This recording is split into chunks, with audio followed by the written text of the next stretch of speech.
Benjamin Franklin. Yes, I'm starting with a quote again. He once said, for every minute spent organising, an hour is earned. I mentioned that to you and you said, I've got another quote, and you found it, which was, organisation begins with awareness of what doesn't work. And what doesn't work? Quite a bit of the property market in this country, which we will discover. Welcome to the Sunday Property Breakfast. Candice, always great to have you here rather than me sat on my own boring everybody. So we're going to talk about the home selling workshop. It is, I said the property market in the country is broken. There are elements of it which just don't work as well as they could. And we set up the workshops in order to try and improve that. And I think it's worked. And the reason for revisiting this, so I should mention, by the way, that we did a more detailed one of what it is on a previous Buzzpodcast podcast. If you want to look at that, search it, you'll find it. It's about 30 odd minutes where we actually talk about all the individual elements of it. But we wanted to revisit it because we've now started doing them in person, and it's given us a bit more feedback as to what people think. What were your thoughts? I think it's a genius idea. Thank you very much. Well, you're welcome. Yeah, I wish it was mine. It was stolen actually from Sue Adler, who's a brilliant agent in America. But, Yes. But don't tell everybody. It's a genius idea, and from what we saw at the home sellers workshop we did recently, selling workshop. Correction, you say I haven't had my coffee yet this morning. Need it. People were actually engaging.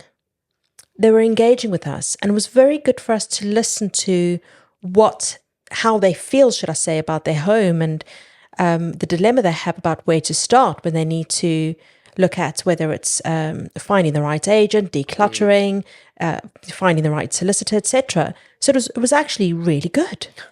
I remember driving. In fact, somebody mentioned.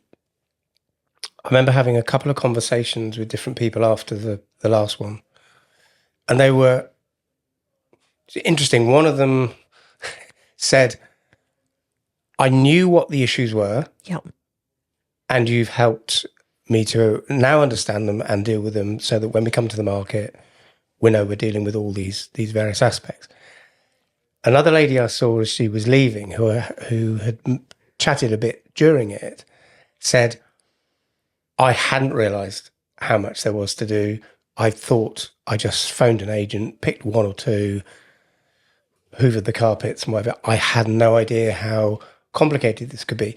And I thought both of them were a compliment to what it was, because some people naively don't realise that this is pretty serious. It's your most expensive asset. It's your family security. It's your roof above your head. And selling your home, let's be honest, we know from most of our clients, messes with your life for quite a long time. Oh, it does. The things we cover, just to very quickly go over what we talked about before. We talk about decluttering, great issue. We've got a really brilliant guide if you ever want to be sent a guide on that. Talk about essential repairs, showcasing your home, the best pricing and timing for your property, and making sure that you understand why it's a certain price and what time would be good for your particular property. Getting legally prepared to help bulletproof all of the shots that will be fired at you during it. Yeah.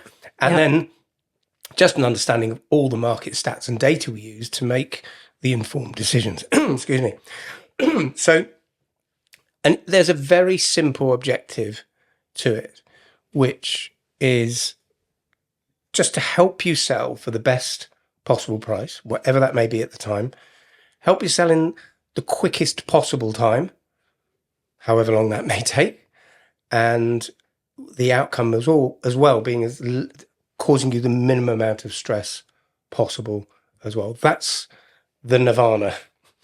But we mentioned a couple of weeks ago, you will still wonder whether the price is right and whether it could be more, or is that the right strategy and the right price. It will still take longer than you'd like, probably, and there will still be some stress. But if we can maximize the two and minimize the other, then we've achieved what we're trying to achieve. And I think you were right about saying it was almost social proof of what we thought was a really good idea. Well, I really enjoyed meeting the people. and listening to what they had to say. I mean, at the end of the day, a lot of them didn't know that they had to make sure that they would have appointed the right solicitor for them. I mean, you and I both know things can happen. Tomorrow, you might get a different job, and means you've got to move up country or go overseas to work with your family. What do you do then? Things have to move quite quickly for you. It's an interesting point, actually, because again, so if you need to sell your home, this came from somebody else's discussion. Yes, it never occurred to me. For those who are not so aware and listening about this idea for the first time, the home selling workshop is to overcome that. What I think most people do, which is, I think I need to sell my home, need to move. They phone a couple of agents and 2 weeks later it's on the market.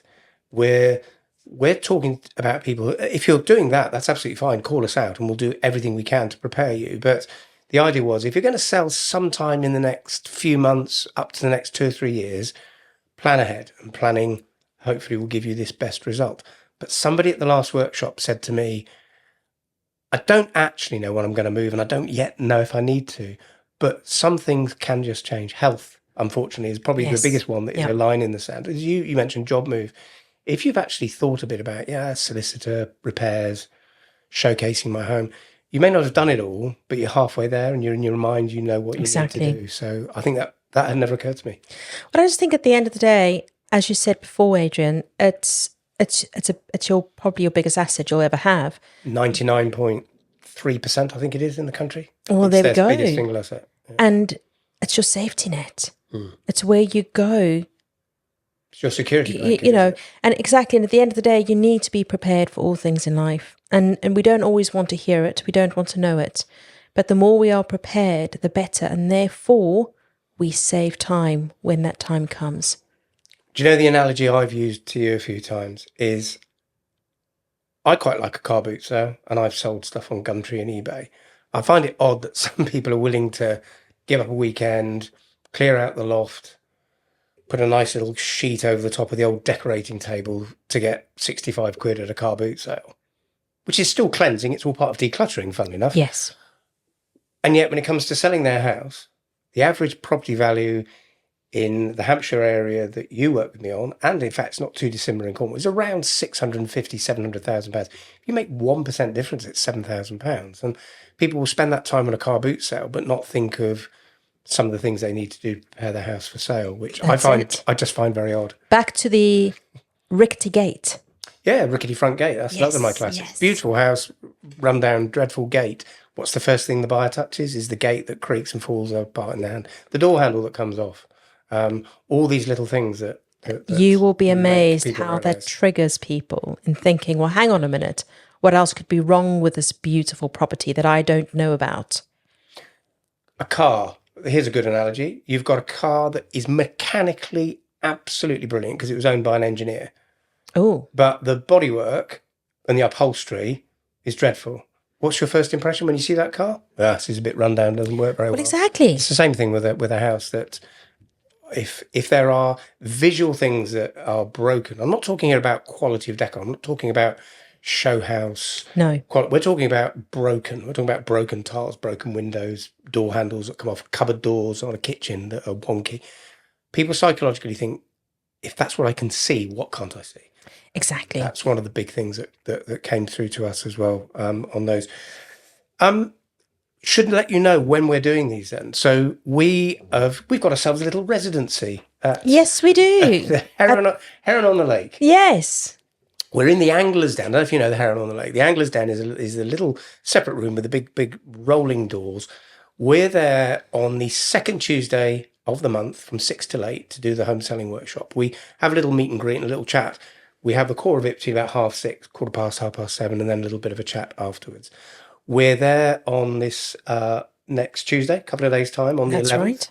And we'll be there on the 9th of July. We're probably not going to be there in August, but then we'll just be there continuing until nobody ever turns up. But in fact, our experience is that more people start to turn up. Some people who came last month are coming back to the next one. They are. I mean, it was quite nice for them to be able to listen to other people sharing their experience. And it's something you can do over a drink.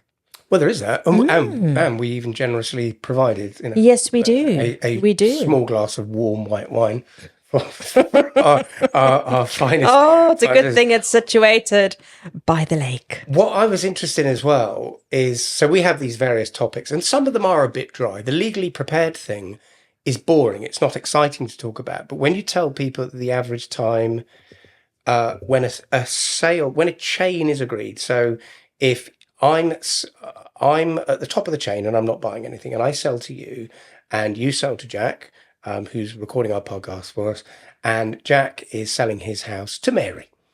Mary's fictitious; she's not in the room. The moment at which that chain is tied up, it's taking post-lockdown. It's an average of 120 to 160 days for that chain to complete. It's that crazy. shocked people. I looked around the room and people were going, "Really?" People just don't know unless they've been through it. Yeah. So which is why the legally prepared really, really helps. Qualifying buyers really, really helps as well. So there are some dry topics. Market stats is dry, but informs us to make decisions. I think the one that people were most engaged in, and remind me in a moment to say to people about Karen on Tuesday, was staging. Yes. And presentation. My favourite topic. Because they'd never heard of it before. That's true.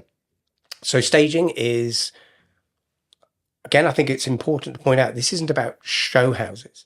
Whatever the status of your property, we can showcase it to the best of its ability, whether it is show house-esque, and we're then talking about music and flowers and candles, or whether it's a dilapidated probate.